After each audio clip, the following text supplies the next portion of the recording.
ప్రైస్తలో ప్రభు యేసుక్రీస్తు పరిశుద్ధ నామంలో మీకు అందరికీ నా హృదయపూర్వక వందనాలు చేస్తున్నాను. సాయంత్రం ఇక్కడ సంఘంలో నేను ఫిలిప్ అన్న మార్నింగ్ పాస్టర్ గారు వాక్యం చెప్పారు. జాజీ గారు ప్రవీణ్ అన్న పాస్టర్ గారు కూర్చొని మాట్లాడుకుంటూ ఉన్నాం. సడన్గా జాజీరాజు గారు ఈసీకి వెళ్తున్నాను అన్న, చిన్న పనులు వెళ్తున్నాను అని చెప్పారనమాట. ఆయన వెళ్ళిపోయారనమాట. ఫిలిప్ అప్పటికి 5:30 అయిపోయింది టైము.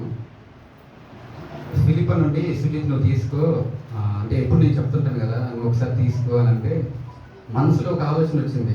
ఒక పక్కేమో వాడబోలనే ఆశ, ఇంకో పక్కేమో కరెక్ట్ ఇంకొక 1 అవర్ టైం ఉంది. ఆశతో వస్తారు ప్రజలంతా, నా జ్ఞానంతో చెప్పకూడదు కదా ప్రభా, అదొక భయం. బేసిక్గా ఇక్కడ నిలబడాలంటే కూడా భయమేనా. ఎంత భయం అంటే 7కి స్టార్ట్ అయింది కదా సర్వీసు, ఈ లోపల 3 times వాష్రూమ్కి వెళ్ళానమాట. అంత భయం అనమాట. అంటే ఏదో తెలియని ఫియర్ అనమాట. ఏం లేదంటే ఎంతోమంది ఆశతో వస్తారు కదా ప్రభా, ప్రార్థనాపూర్వకంగా వెళ్ళి నీ వాక్కు వాళ్ళకి డెలివర్ చేయాలి కదా, నా మాట కాదు, నాకు పలుకు కాదు కదా, పరిశుద్ధాత్మ దేవ నీవే మాట్లాడాలని చెప్పి 6:30కి ప్రార్థనలో కూర్చున్నాండి. దేవుడు ఒక 2 తలంపులు పెట్టాడు, అవి మీతో పంచుకోవాలని ఆశపడుతున్నాడు. పరిశుద్ధాత్మ దేవుడు ఈరోజు మనతో సూటిగా మాట్లాడినట్టు ఒక చిన్న ప్రార్థన చేసుకుని లేఖన భాగంకి వెళ్ళిపోతాం. మహాపరిశుద్ధుడ, ప్రేమగల తండ్రి, కృపగల యేసయ్య నీకే వందనాలు చెల్లిస్తున్నాను ప్రభువైనా. ప్రీతిగా మరొకసారి ప్రభువైనా చక్కటి అవకాశం ఇచ్చి ఇక్కడ నిలబెట్టినందుకు నీకు వందనాలు చేయించుకున్నాను ప్రభువైనా. ఇక్కడ నిలబడేది నేను కాదు కానీ నైనా పరిశుద్ధాత్మ సహాయం చేస్తున్నాను. నీవే మాట్లాడి సంఘానికి నైనా అయ్యా వచ్చి ఉన్న ప్రజలకు ఏం కావాలో నీ వాక్కును మాత్రమే ప్రసాదించి నీవే మహిమగంతో ప్రభావం చెల్లించుకోమని యేసునామమున నాకు మిక్కిలి ఉందో వేడుకుంటున్నాము తండ్రి. ఆమేన్. మరొకసారి అయ్యగారికి వాళ్ళ కుటుంబానికి నా హృదయపూర్వక వందనాలు చేసిన చక్కటి అవకాశం ఇచ్చినందుకు. వాక్యం ధ్యానంలోకి వెళ్ళే ముందు మొదటిగా మీకు అందరికీ హ్యాపీ ఫాదర్స్ డే. మాకెందుకు చెప్తున్నారు హ్యాపీ ఫాదర్స్ డే అనుకుంటున్నారా? మీకు 2 రీజన్స్ ఉన్నాయండి. ఎందుకు అందరికీ ఫాదర్స్ డే ఎందుకు చెప్పాను అంటే ఒక రీజన్ ఉంది. మనలో కొంతమందికి మ్యారేజెస్ అయిపోయి, సో వాళ్ళకి డెఫినెట్గా వాళ్ళకి happy father's day, no doubt అంటారు. స్త్రీలకు కూడా హ్యాపీ ఫాదర్స్ డే చెప్పాలనుకుంటున్నాను. ఎందుకంటే సో అన్న కరెక్ట్గా చెప్పారు, స్త్రీలు తండ్రి స్థానాన్ని కూడా పోషిస్తున్నారు అనమాట. హల్లెలూయా. ఎందుకంటే పొద్దున ఒక సాక్షి విన్నాం మనం, తల్లిగా చెప్పారు వాళ్ళ కుమారుడు ఇట్లా యుఎస్లో కొంచెం కొన్ని జైల్లో ఉండడం అట్లా అవన్నీ సాక్ష్యాలు చెప్పారు కదా. ఆ సాక్ష్యాలు మీరు గమనించలేదు, వాళ్ళకి హస్బెండ్ లేరు. సో హస్బెండ్ లేకపోయినా తండ్రి యొక్క బాధ్యతను ఎవరు తీసుకున్నారండి? తల్లి. అందుకని తల్లికి కూడా హ్యాపీ ఫాదర్స్ డే చెప్పుకోవాలి. ఇంకో కేటగిరీ ఉన్నారు, ఎవరు? పిల్లలు. చిన్నప్పుడే కొంతమంది తల్లిదండ్రులు చనిపోయిన వాళ్ళు కూడా ఉంటారనమాట. కొంతమంది ఏం చేస్తారంటే వాళ్ళని అనాథాశ్రమంలో వాళ్ళు అక్కడెక్కడ చేర్చేస్తారనమాట. వాళ్ళు ఏం చేస్తారంటే వాళ్ళే ఆ జ్ఞానాన్ని నేర్చుకుంటారు అనమాట. వాళ్ళకు కూడా మనం ఏం చెప్పాలి? హ్యాపీ ఫాదర్స్ డే చెప్పాలన్నమాట. అందరూ ఎవరూ తక్కువ లేదండి ఇక్కడ. స్త్రీకి, పురుషులకి, పిల్లలకి అందరికీ హ్యాపీ ఫాదర్స్ డే ఇవాళ on behalf of NR gospel church. Hallelujah. చిన్న లేఖన భాగం చదువుకున్నాం. ద్వితీయోపదేశకాండము 30వ అధ్యాయము 9-10 వచనాలు చదువుకున్నాం. మరియు నీ దేవుడైన యెహోవా నీ చేతి పనులన్నిటి విషయంలో, నీ గర్భఫలమన్నిటి విషయంలో, నీ పశువుల విషయంలోను, నీ భూమి పంట విషయంలోను నీకు మేలు కలిగినట్టు నిన్ను వర్ధిల్ల చేయును. ఈ ధర్మశాస్త్ర గ్రంథమందు రాయబడిన ఆజ్ఞలను, కట్టడలను నీవు గైకొని నీ దేవుడైన యెహోవా మాట విని నీ పూర్ణ హృదయముతోను, నీ పూర్ణ ఆత్మతోను, నీ దేవుడైన యెహోవా వైపు మళ్ళునప్పుడు యెహోవా నీ పితరుల యందు ఆనందించుటకు నీకు మేలు చేయుటకు నీ యందు ఆనందించి నీ వైపు మళ్ళును. హల్లెలూయా. ఇక్కడ నీ దేవుడైన యెహోవా ఎవరండి? మనకి పరమ తండ్రి ఎవరు? మన దేవుడు అన్నమాట. ఇక్కడ క్యారెక్టర్ నాన్న అంటే సరే, నేను పరమ తండ్రికి ఒక 2 నిమిషాల తర్వాత వెళ్తాను. ఇక్కడ నాన్న అనే పదము ఆ క్యారెక్టర్ డిఫైన్ చేసింది దేవుడే. హల్లెలూయా. ఒక ఎగ్జాంపుల్ చెప్తాను మీకు అర్థం అవ్వాలంటే. మీరు you have an option to choose your friends or your life partners, but you don't have an option to choose your father. ఎందుకు అంటే నీకు ఆప్షన్ ఉంది. నువ్వు పుట్టే భూమి మీదకి వచ్చావు. నీ యొక్క జీవన ప్రయాణంలో నీ ఫ్రెండ్స్ని, నీ యొక్క లైఫ్ పార్ట్నర్ చూసుకునే ఆప్షన్ నీకు ఉంది, కానీ నీ తండ్రిని చూస్ చేసిన ఆప్షన్ ఎవ్వరికీ లేదు. హల్లెలూయా. నమ్మిన వాళ్ళు హల్లెలూయా చెప్తారు. అలాగా నాన్న అనే పదానికి డెఫినిషను, దాని నిర్వచనము, ఆ క్యారెక్టర్ డిఫైన్ చేసింది పరమ తండ్రి. నువ్వు పుట్టేటప్పుడే నీకు పరమ తండ్రి డిఫైన్ చేశాడు నీకు ఈ తండ్రి అని. రోడ్లో పోయే వాళ్ళని నా ఫాదర్ అంటే కొంత ఉంటారు ఏమని చెప్ప మీద ఒకటి వేస్తారు కదా, అట్లా ఫాదర్ అనే పదం అనేది నువ్వు పుట్టేటప్పుడే నీకు డిఫైన్ చేసాడు ప్రభు. ఫాదర్ లేకపోతే నువ్వు రావు భూమి మీద. సో దేవుడే మనకి డిఫైన్ చేశాడు అనమాట ఈ పదం అనేది. ఇక్కడ మనకు ఒక ధైర్యం, ఫాదర్ అంటే ఏంటండి ఒక ధైర్యం. ఇప్పుడు చిన్నప్పుడు స్కూల్లో చదువుకుంటూ ఉంటాం, చిన్నప్పుడు మన విద్యాభ్యాసంలో చిన్న చిన్న గొడవలు పడుతూ ఉంటాయి కదా, పెన్సిల్ పెన్ను అవి తీసుకొని ఎరేజర్ షార్ప్నర్ తీసుకున్నప్పుడు ఒకవేళ ఒక పెన్సిల్ తీసుకున్న వాడికి కొట్టారనుకో, వీడు కూడా ఒక తండ్రి రే మా నాన్న చెప్తారే అని అంటాడు, లేదంటే మా అమ్మ చెప్తారే అంటాడు, అందరూ లేదంటే టీచర్ చెప్తాను ఫస్ట్, లేదు మా నాన్న చెప్తారే నేను కొడతాడు అంటాడు. అంటే ఆడు ఆలోచించుకొని ఆ పదం చెప్పడు, ఆడికి లోపల ఉండిపోద్ది ఆ పదం నరాల్లో. చిన్నప్పటి నుంచి నాన్న మొత్తం పెంచి పెద్ద చేసి అర్థం చేశారు కాబట్టి ఆలోచించి అవును మా నాన్న చెప్పాలి, ఆలోచించి అవును మా అమ్మ చెప్పాలి ఇది గురించి అని చెప్పడు, ఉన్న పదంగా మాట వచ్చేస్తుంది. హల్లెలూయా. నాన్న అనే దానికి అదొక ధైర్యం అనమాట, అదొక కాన్ఫిడెన్స్, అదొక స్వేచ్ఛ అనమాట. అంటే నేను చెప్తున్నా అంటే మనకి ఇక్కడ ఇద్దరు నాన్నలో ఇహలోక అంటే భూలోక సంబంధమైన తండ్రి, పరలోక సంబంధమైన తండ్రి అనమాట. రెండింటికి బేసిక్ డిఫరెన్స్ నేను ఎక్కువ తీసుకున్నాను, ఎందుకంటే వాక్యంలోకి వెళ్ళిపో కాబట్టి. భూలోక సంబంధమైన తండ్రి మనతో మన 40 ఏళ్ళు బతుకుతాం, 50 వేలు బతుకుతాం, లేదంటే 60 ఏళ్ళు బతుకుతాం, అక్కడి వరకు మాత్రమే పరిమితి. ఇహలోక సంబంధమైన ఫాదర్కి ఒక పరిమితి ఉందండి, కానీ వెరాస్ పరలోక సంబంధమైన ఫాదర్కి నో లిమిట్ అట్ ఆల్. ఆయన పరిమితి ఏంటో తెలుసా? పరిమితి అనడం తప్పేమో, కానీ ఆయన యొక్క డెఫినేషన్ ఏంటంటే నీ జీవితకాలం అంతా నిన్ను భరించి మరలా నీ తప్పులు సరిచేసి మరలా నిన్ను నిత్య రాజ్యంలో తన స్థానంలో కూర్చోబెట్టి పరలోక రాజ్యంలో ఉంచేంత వరకు ఆయన కనుదృష్టి నీ వైపు పెడతానే ఉంటాడు. హల్లెలూయా. అది ఆయన డెఫినేషన్ అనమాట. ఆయన పరమ తండ్రి. ఇహలోక భూలోక సంబంధమైన తండ్రి సర్టెన్ లిమిట్ అనమాట. హల్లెలూయా. ధ్యానంలోకి వెళ్ళిపోదాం. ఇక్కడ మన వాక్య ధ్యానాంశం ఏంటంటే, ఇక్కడ మీరు చదివారు కదా 9:10, లాస్ట్ నేను చదువుతానండి, జాగ్రత్తనండి. నీ దేవుడైన యెహోవా వైపు మళ్ళునప్పుడు యెహోవా నీ పితరులను ఆనందించినట్టు నీకు మేలు చేయటకును, నీ యందు ఆనందించి నీ వైపు మళ్ళును. ఇక్కడ ప్రాముఖ్యంగా 2 విషయాలు చెప్తున్నాడు దేవుడు. పరిశుద్ధమైన దేవుడు అంటే నీ దేవుడైన యెహోవా నీ వైపు మళ్ళుకొని నీకు మేలు చేయాలంటే 2 కండిషన్లు పెట్టాడు దేవుడు. ఒకటి నేను చదువుతున్నాను. ఈ ధర్మశాస్త్ర గ్రంథమందు రాయబడిన ఆయన ఆజ్ఞలను కట్టలను నీవు గైకొని. నెంబర్ 1 ఏం చేయాలంట? ఆజ్ఞలు కట్టలను గైకొనాల. నెంబర్ 2 నీ దేవుడైన యెహోవా మాట విని. ఏం వినాలంట? ఆయన మాట వినాలంట. నీ పూర్ణ హృదయంతో నీ పూర్ణాత్మతో నీ దేవుడైన యెహోవా వైపు మళ్ళినప్పుడు యెహోవా నీ పితరులను ఆనందించి నీకు మేలు నీ యందు ఆనందించి నీ వైపు మళ్ళును. అంటే ఇక్కడ జాగ్రత్త గమనించినట్లయితే దేవుడు నీ వైపు మళ్ళీ అంటే మరలాలంటే you should turn back to you. అంటే తను నీ వైపు తిరిగి నీకు మేలు చేయాలంటే నీ దగ్గర నుంచి ఒక 2 ఆశిస్తున్నారు దేవుడు. ఒకటి ఆజ్ఞలను ఆచరించాలి, 2 ఆయన మాట వినాలన్నమాట. ఇంకో ఉదాహరణ చెప్తాను.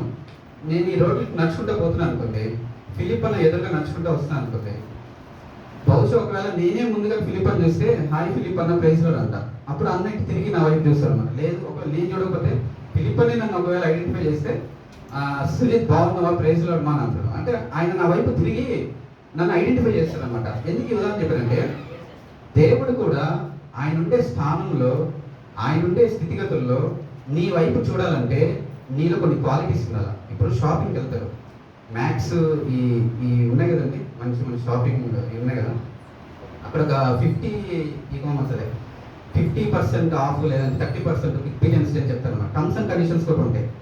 డిగ్రీ నీకేమి 50% అని చెప్పి ఇవ్వరు, కింద టర్మ్స్ అండ్ కండిషన్స్ ఉంటాయి. కొంతమంది చదివి బై చేస్తారు, చదవకుండా కూడా బై చేస్తారు అనమాట. కానీ terms and conditions are mandatory.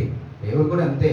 నేను ఆశీర్వదించాలంటే ఆయన నీ వైపు మళ్ళీ నీకు మేలు చేయాలంటే these are the 2 terms and conditions. 1 is ఆజ్ఞలను ఆచరించాలి, నెంబర్ 2 ఆయన మాట వినాలి. పరిశుద్ధ గ్రంథంలో నేను ఒక సందర్భం చూపిస్తాను మీకు. ఆయన మాట విని వాళ్ళ బ్రతుకుల్ని అంటే ఒక ఉన్న స్థితికి తీసుకెళ్ళారు అనమాట.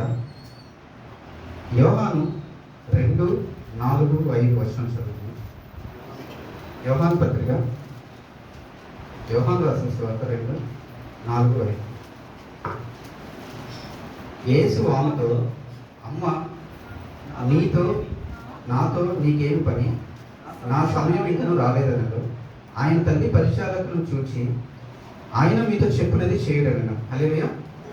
ఈ సందర్భం మనకు అందరికీ తెలుసు, సుపరిచితమైన వాక్యం ఇది ఏంటంటే, గలిలయలోని కానా అనే ఒక ఊరిలో ఒక వివాహం ఏర్పాటు చేయబడింది. ఆ వివాహానికి యేసుక్రీస్తు ప్రభుల వారు, వాళ్ళ తల్లిగారు, శిష్యులు పిలువబడ్డారు. ఆ టైంలో వివాహానికి ఒక ప్రెస్టీజియస్ ఏదన్నా ఉంటుంది అంటే అదొక ద్రాక్షరసం అనమాట. యూదకాలం అంటే ఉదాహరణకి ఈ రోజుల్లో మన పెళ్ళిళ్ళు అంటే బిర్యానీ ఉండాలి. అందులో మన క్రైస్తవ వివాహాలు అయితే కంపల్సరీ ఉండాలి. బిర్యానీ లేకపోతే నువ్వు పెళ్ళి ఎంత ఘనంగా జరిపించు, పాస్టర్ గారు ఎంత బలంగా వాక్యమైన ఎత్తు, భోజనం దగ్గర కానీ పీస్ కానీ అయిపోతే, లేదంటే భోజనం షార్టేజ్ కానీ వస్తే ఏమంటారా అదనమాట. అంటే నేను చెప్పలే, అందరికీ అనుభవాలు ఉన్నాయన్నమాట. నువ్వు వాక్యం ఎంత బలంగా ప్రకటించి అసలుకి అక్కడ వేదిక మీద ఉన్న సేవకులందరూ కూడా ఎంత బలంగా ప్రకటించారు. లాస్ట్ ఒక 5 నిమిషాలు భోజనం దగ్గర నీకు ప్లేట్ దొరకలేదు అనుకో, లాస్ట్ 5 నిమిషాలు నీకు భోజనం లేదన్నా ఒక చిన్న పీస్ తక్కువ అవడం ఇంకేం జరిగితే ఏం పెళ్లి రాదు, అసలు మేనేజ్మెంట్ తెలియదు, ఆర్గనైజింగ్ తెలియదు, ఏం పెళ్లి తెస్తారు అనమాట. ఆ టైంలో మనకెట్లా ఇప్పుడు బిర్యానీ అనేది ఒక డిష్ అంటే ఒక ప్రెస్టీజియస్ ఫుడ్, ఆ టైంలో వాళ్ళకి ఏంటంటే ద్రాక్షరసం అనమాట. ద్రాక్షరసం అనేది చాలా ఒక పెద్దరికమైన ఒక డిష్ అనమాట, ఒక ప్రెస్టీజియస్ డ్రింక్ వాళ్ళకి, ఒక రాయల్ డ్రింక్ అనమాట వాళ్ళకి. సో ఈ టైంలో ఏమైందంటే సడన్గా ద్రాక్షరసం అయిపోయింది. ద్రాక్షరసం అయిపోతే వాళ్ళ అమ్మగారు ఉండి యేసు తల్లి యేసు దగ్గరికి వెళ్ళి అంటుంది అనమాట, ద్రాక్షరసం అయిపోయిందంటే యేసు ప్రభులు ఒక ఉత్తరం జవాబు ఇస్తారు ఏంటంటే, నాతో నీకేం పని, నా సమయం ఇంకా రాలేదని అంటగానే ఆమె ఏం చేస్తుందంటే మరో శిష్యుల దగ్గరికి వెళ్తుంది. జాగ్రత్తగా ఉండాలి మాట. శిష్యుల దగ్గరికి వెళ్ళి ఆయన మీతో చెప్పినది చేయుడి, అంటే ఆయన ఏ మాట అయితే మీకు చెప్తాడో ఆ మాట మీరు చేయుడి అని చెప్తారు అనమాట. సరే, ఆయనకి అయిపోయింది. ఎందుకు ఆయన ఏం చెప్పాడని ఆలోచిస్తే కింద 7వ వచనంలో ఉంటుంది, 6 రాతి బాణలు ఉన్నాయంట అక్కడ. నేను త్వరగా చెప్తాను, టైం లేదు కాబట్టి. 6 రాతి బాణంలో నీళ్ళతో నింపమంటాడు అనమాట. ఆయన చెప్పిన మాట ఏంటి, జాగ్రత్తగా 6 రాతి బాణలతో 6 రాతి బాణలు నీళ్ళతో అంచుల మట్టుకు నింపుడి అని తన శిష్యులకి ఆజ్ఞ సెలవిస్తారు. ఒక మాట చెప్తారు. అంటే నాకు ఒక ఆలోచన వచ్చింది ఏంటంటే, అయిపోయింది, షార్టేజ్ వచ్చింది ఏంటంటే ద్రాక్షరసం. ఆయన నింపమంటుంది ఏంటి, నీళ్ళు. ఒకవేళ శిష్యులు కానీ వన్ ఆఫ్ ద శిష్యుడిగా నేను ఉంటే అడుగుతా, అసలు నీకు మైండ్ ఉందా, మనకి అయిపోయిన షార్టేజ్ ఏంటి, నువ్వు తెమ్మంటుంది ఏంటి. మేమంతా ఇక్కడ చర్చ అయిపోయిన భోజనాలు కూర్చొని థమ్స్అప్ తెప్పించుకుంటాం అనమాట. అశోక్ ప్రశాంత్ వీళ్ళు ఇస్తారు. అంటే మ్యాండేటరీ ఏమంటారు డ్రింక్, మాకు కూడా అదొక మ్యాండేటరీ డ్రింక్ అనమాట. ఇప్పుడు థమ్స్అప్ అయిపోయింది అనుకో, ఫిలిప్ అన్న పోయి నీళ్ళు పట్టుకురాబరా అని అశోక్ అని చెప్తే అశోక్ ఫేస్ ఎక్స్ప్రెషన్ అంటే పెడతారండి. ఒకసారి ఆలోచించండి. అశోక్ అని ఎవరికైనా చెప్పి సరే నీళ్ళు పట్టుకురాబో థమ్స్అప్ ఏం పడలేదంటే ఎట్లుంటుందండి. మొహమాటానికి వాడి పాకెట్ మనీ తీసి వాడి తెస్తారే కానీ నీళ్ళు తెస్తారు ఎవరన్నా తయారు కదా. మొహమాటానికైనా వాడి పాకెట్ మనీ తీసి లేదంటే ఎవరో అప్పు అడిగిపోయి థమ్స్అప్ అట్లే తెస్తాడు. ఎందుకు, షార్టేజ్ వచ్చింది థమ్స్అప్ కాబట్టి. కానీ ఇక్కడ దేవుడు ఏం చెప్తానంటే నీళ్ళతో నింపుడి అని చెప్పి శిష్యులు అనుకో ఉంటారు. కానీ ఇక్కడ రాయబలేదు, కానీ శిష్యులు అనుకో ఉంటారు. అసలు మనకి ద్రాక్షరసం అయిపోయింది కదా, పోయి బజార్లోకి వెళ్ళి పోయి కొనుక్కోరాపో అని చెప్పుండొచ్చు కదా, ఏనేది నీళ్ళతో నింపమంటుందని చెప్పి మనసులో అనుకోవచ్చు, కానీ పైకి చెప్పాల. కానీ కొద్దిగా మాట విని వెళ్ళిపోయారు. పోయి 6 బాతుల నిండా ఏం నింపారంట, నీళ్ళని నింపారనమాట. అప్పుడు ఆయన చెప్తున్నాడు అనమాట, యేసుక్రీస్తు శిష్యులతో చెప్తున్నా, జాగ్రత్తగా 8వ వచనం, మీరిప్పుడు ముంచి విందు ప్రధాని యొద్దకు తీసుకొని పొందని చెప్పగా వారు తీసుకొని పోయారు. ఆ ద్రాక్షారసం ఎక్కడి నుండి వచ్చినో ఆ నీళ్లు ముంచి తీసుకొని పోయిన పరిచారకులే తెలిసినది కానీ విందు ప్రధానికి తెలియకపోయింది కనుక ద్రాక్షారసమైన ఆ నీళ్లు రుచి చూచినప్పుడు ఆ విందు ప్రధాని పెండి కుమారుని పిలిచి, ప్రతి వాడును మొదట మంచి ద్రాక్షరసం పోసి చెడులు మత్తుగా ఉన్నప్పుడు జబ్బు రసము పోయాను, నీవైతే ఇది వరకు మంచి ద్రాక్షరసం ఉంచుకునేను అని అతనితో చెప్పాను. హల్లెలూయా. ఇక్కడ జరిగిన సందర్భం అంటే మనకందరికీ తెలిసి ఏంటంటే, పొయ్యి నీళ్ళలో ముంచి శిష్యులు పోయి నీళ్ళలో ముంచి ఒక్కొక్కరికి ఇంకా ఇస్తా ఉన్నారు అనమాట.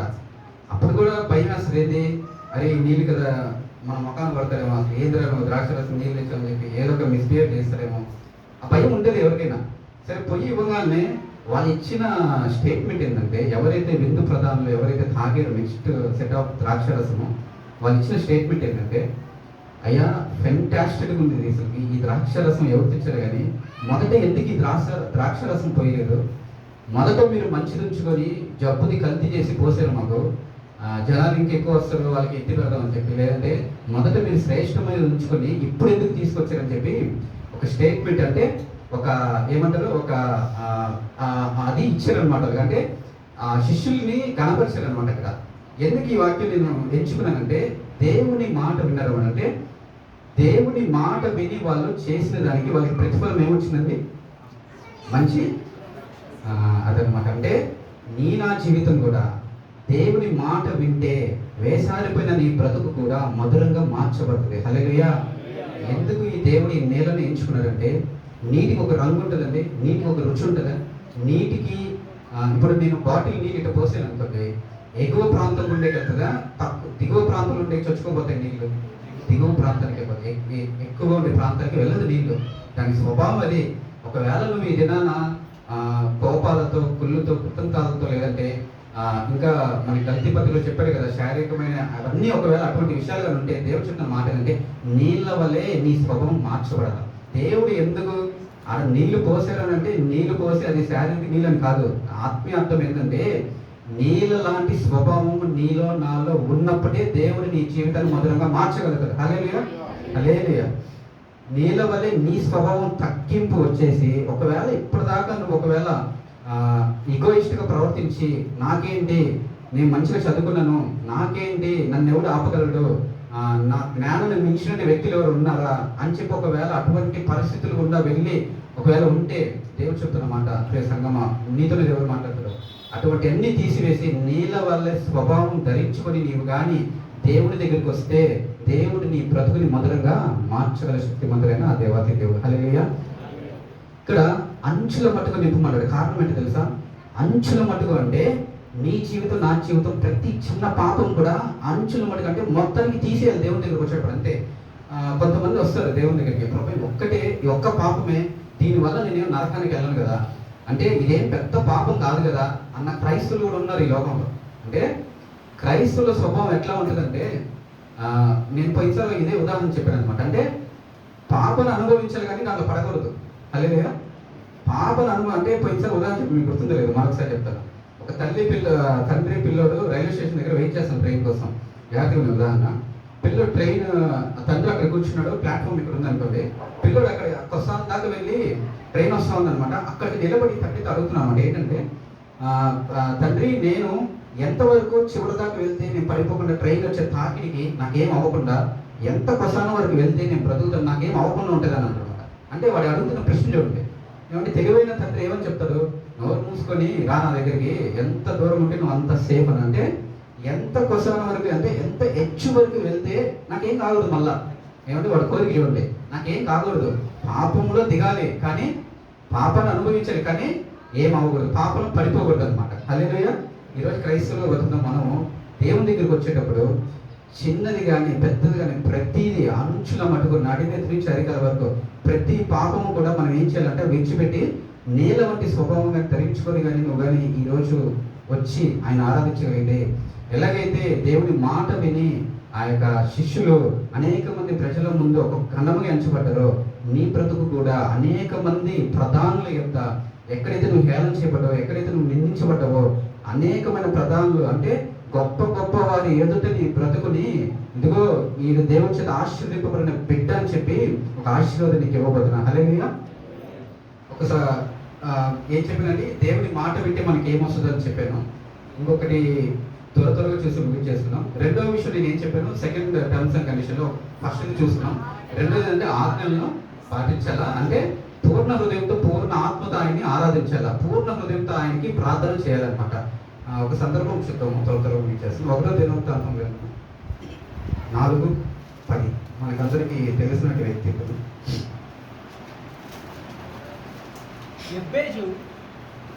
చదవండి. ఇశ్రాయేలీయుల దేవుని గురించి మొరపెట్టి, నీవు నన్ను నిశ్చయముగా ఆశీర్వదించి నా సరిహద్దును విశాలపరిచి నీ చెయ్యి నాకు తోడుగా ఉండ దయచేసి నాకు కీడు రాకుండా దానిలో నుండి నన్ను తప్పించుమని ప్రార్థింపగా దేవుడు అతడు మనవి చేసిన దానిని అతనికి దయచేసింది. ఆమేన్. హల్లెలూయా. మనకందరికీ తెలిసిన సందర్భం అండి. ఎబ్బేజు అనేటువంటి ఒక సహోదరుడు ఉన్నాడు బైబిల్లో. ఇతని గురించి ఒక 2 ఇన్స్టెన్స్ అనమాట. మీరు ఆదికాండం నుంచి ప్రకటన వరకు చూడండి. రెండు దగ్గర రాయబడింది దీని గురించి. ఇక్కడ ఒకసారి అంతే, ఇంక ఈ పాత నిబంధన ఇంకెక్కడ రాయబడదు, ఈ 2 వచనాలు అతని గురించి ఎక్కడ రాయబడలేదు కూడా.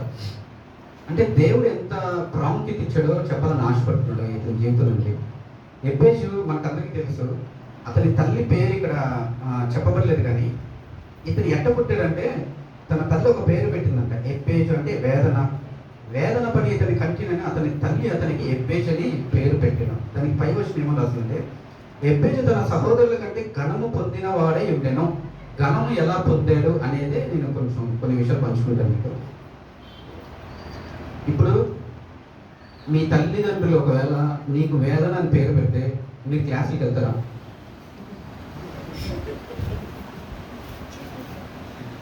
అంటే ఎప్పటికీ ఆ ఎక్స్పీరియన్స్ ఉందండి. వాక్యం వినేటప్పుడు నేను ఎట్లా వెళ్ళిపోతానంటే ఆ క్యారెక్టర్లోకి వెళ్ళిపోతా. నా పేరు వేదన అనుకోండి, నేను ఒకవేళ క్లాసులకు వెళ్తే వేదన, రే వేదన, ఈ క్లాస్ అంతా వేదనమైపోయింది అంటాడు. కాలేజీకి వెళ్ళామనుకుని టీచ్ చేస్తాడు. అట్లా పేరులోనే అంత దరిద్రం ఉంటే ఇంకా క్లాసులకి ఎట్టపోతాడు, ఎట్లా చదువుతాడు, ఎట్లా పైకి వస్తాడు, ఎట్లా తల్లిదండ్రులను మరలా చూసుకుంటాడు, ఉద్యోగం ఎప్పుడు తెచ్చుకుంటాడు, వాడు అనేకమైన అవమానాలు పొందుంటారు కదా, అవి మైండ్లో పెట్టుకొని ఇంకా వాడి జీవితం నాశనం చేసుకుంటాడు అనమాట. భ్రష్టత్వంలోకి వెళ్ళిపోతాడు. అంతేగాని ఇంకా అంటే ఆ మెంటల్లోకి వెళ్ళిపోతాడు. ఇప్పుడు అదే పేరు పెట్టుకొని ఏదైనా ఫంక్షన్కి వెళ్ళగలుగుతాం మనం. బంధువులు ఏదైనా ఫంక్షన్ ఎంగేజ్మెంట్లు అయ్యి జరుగుతుంటాయి, అక్కడికి వెళ్తాం. అసలుకి ఎంత ఏమంటారు ఇంగ్లీష్లో ఎంబరాసింగ్ ఉంటుంది అంటారు కదా, అంటే ఎంత ఇదిగా ఉంటుంది మనకి అందరికి పోవాలంటే. అంటే పోవాలన్నమాట. అంటే ఆ సొసైటీలో తిరగాలన్నా ఏదో ఒక ప్రాబ్లమే, నీ ఇంటి ముందు తిరగాలన్నా కూడా ప్రాబ్లమే, బయటికి రావాలంటే కూడా జనాలు చూసుకోవాలి, ఎవరైనా వస్తున్నారా లేదంటే మనం పోవాలంటే జనాలు చూసుకోవాలన్నమాట. అంటే అటువంటి పరిస్థితులు కూడా ఎబ్బేజు వెళ్ళారనమాట.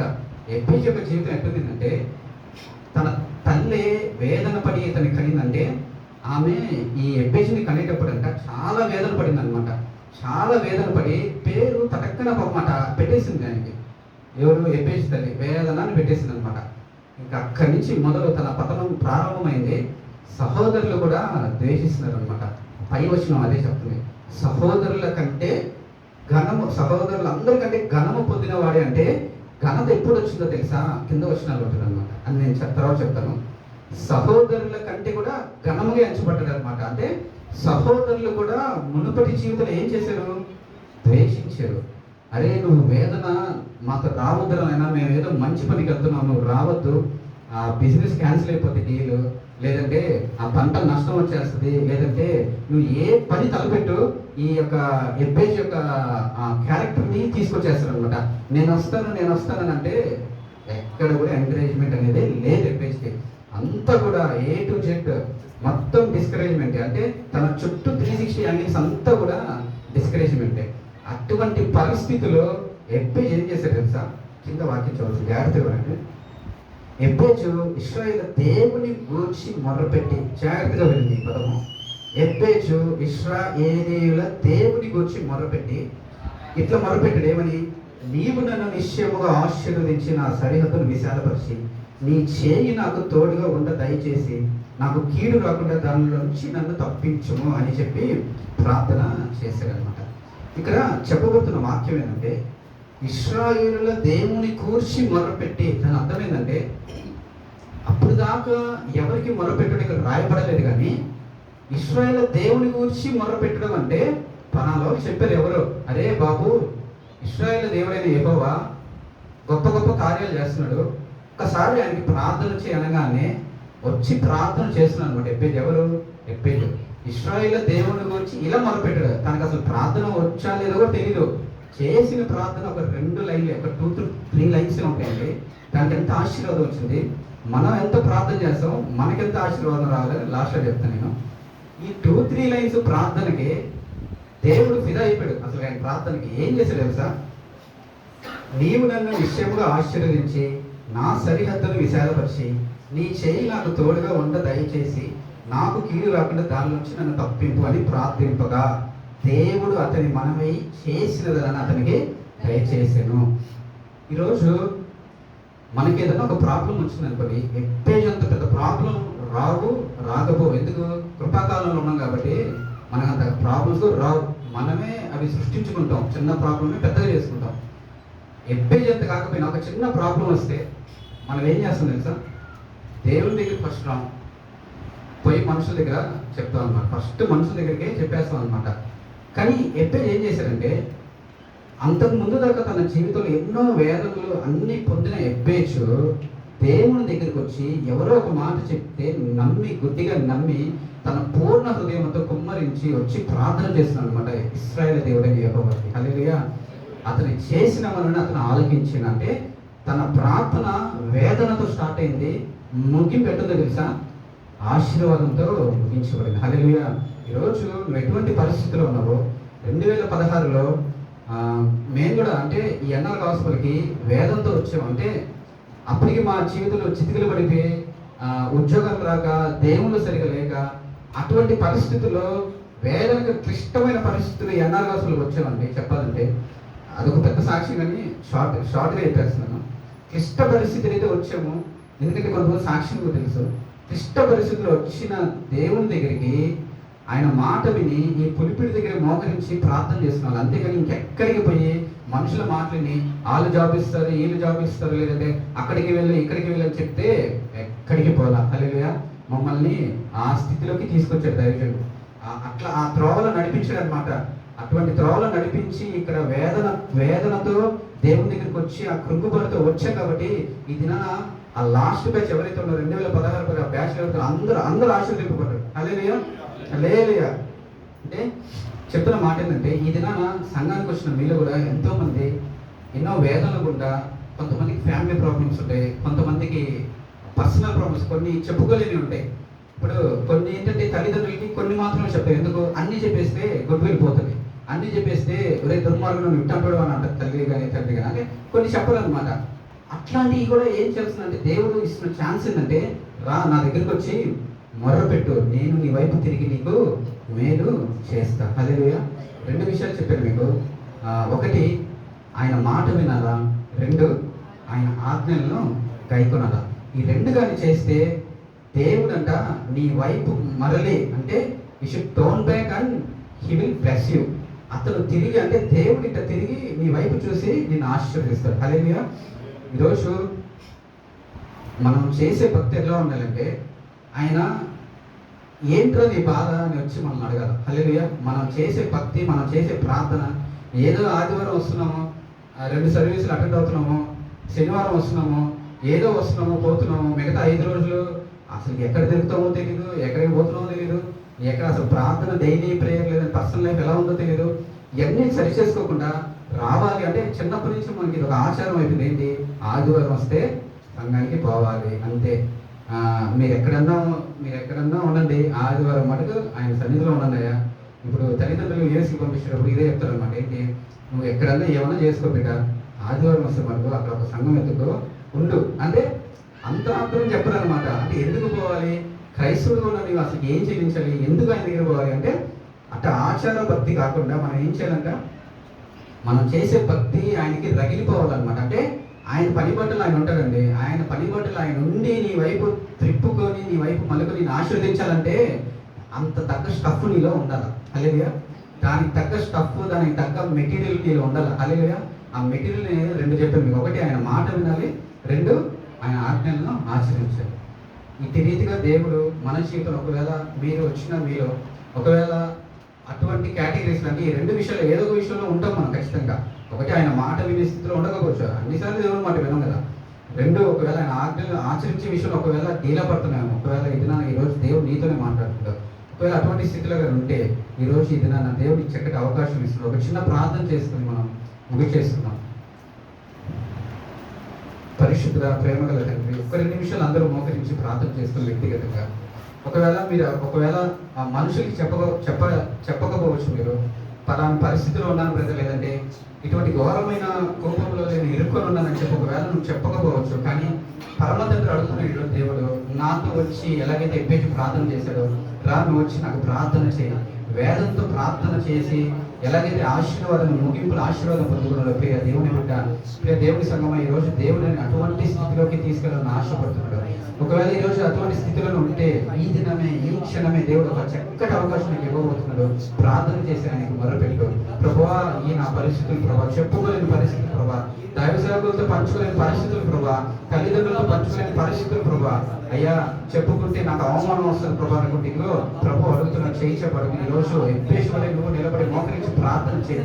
దేవుడు ఈ రోజు నీ జీవితాన్ని ఆశీర్వదించబడుతున్నాడు, నీకు మేలు కలిగ చేయబోతున్నాడు. మహాపరిశుద్ధ ప్రేమ తండ్రి కృపగా వందనాలు స్తోత్రాలు చెల్లించుకున్నాం ప్రభువైనా.